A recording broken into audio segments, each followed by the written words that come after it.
You probably spend about 8 hours a day sitting down, expecting the chair to provide the physical rest your body needs. But you still wake up with mysterious lower back aches, tight shoulders, and a stiff neck. So you try to solve it.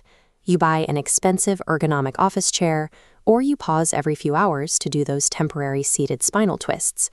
Those stretches might offer a few minutes of relief, but the pain returns because the exercises only treat the symptoms. They don't address the environment causing the problem. Posture isn't the primary enemy here. The chair itself is an artificial trap that physically locks your body away from its natural mobility. For the vast majority of human history, chairs didn't exist as a default resting platform. Early humans utilized the ground. Around campfires, they rested in deep squats or cross-legged positions, engaging different muscle groups just to stay upright.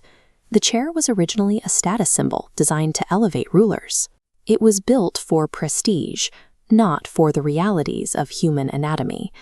By forcing ourselves into this 90-degree shape every day, we restrict our biological factory settings and lose our innate mobility. By elevating ourselves 18 inches off the floor, we have unlearned how to support our own weight against gravity. Look at what happens to your structural anatomy when you sit in a modern office chair. Initially, sitting upright feels easy, but maintaining that position requires constant core engagement. It demands an amount of mental focus that is impossible to sustain for an entire workday. When focus slips, your core deactivates, your pelvis tilts, and your upper body slumps into the backrest.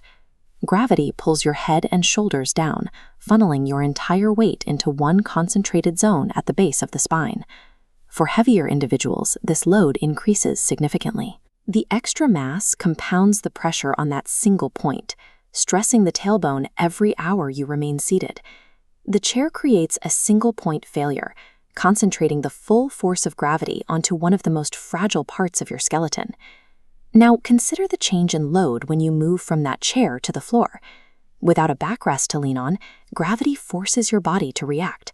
Your core engages automatically to keep your pelvis in a neutral, stable position. This diagram shows how floor sitting recruits the rest of your body to bear the load. Instead of pulling at the spine, weight spreads outward into your legs. When you place hands behind you, your arms act as structural pillars, sharing the weight. You now have 5 distinct contact points: 2 legs, 2 hands, and the tailbone.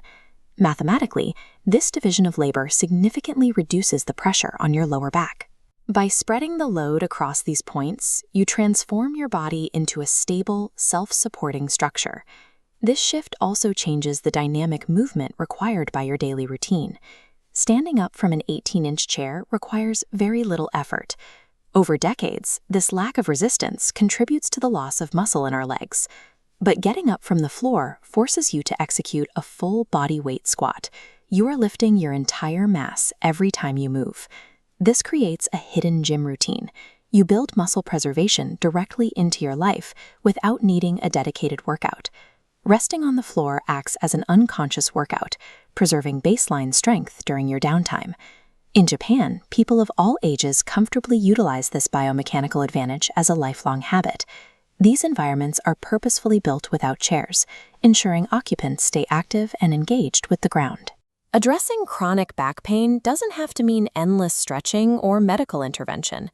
You can start by lowering your desk or simply moving your evening relaxation to the floor. Your body doesn't need to be fixed. It needs to be freed from the chair so it can work with gravity again.